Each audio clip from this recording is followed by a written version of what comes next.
हजारों साल की कायनात में आप सिर्फ यहां पे 50, 60, 70, 80 साल के लिए आते हैं, उसके अलावा कुछ भी नहीं। यहां अपने 500 साल नहीं रहना है।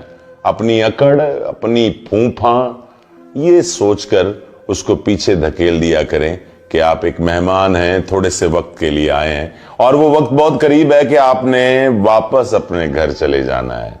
जब भी दिल में बड़ा गुमान आए, कोई फख्र करने को दिल करे, तो ये सोच लिया करें कि इस धरती पर आपसे बहुत बड़े बड़े यहां रहकर चले भी गए हैं जिनका आज नामो निशान नहीं है। पिए जा रहे हैं कैसे जनाजे को वो मेरे रुकवा के बोले,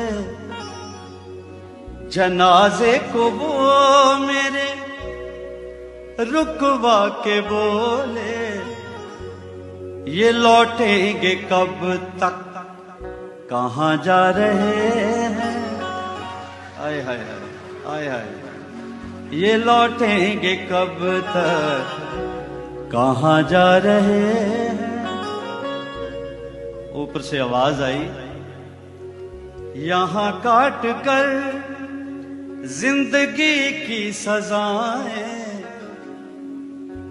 यहां काट कर जिंदगी की सजाएं, ये जहां से चले थे वहीं जा रहे हैं, ये जहां से चले थे वहीं जा रहे हैं।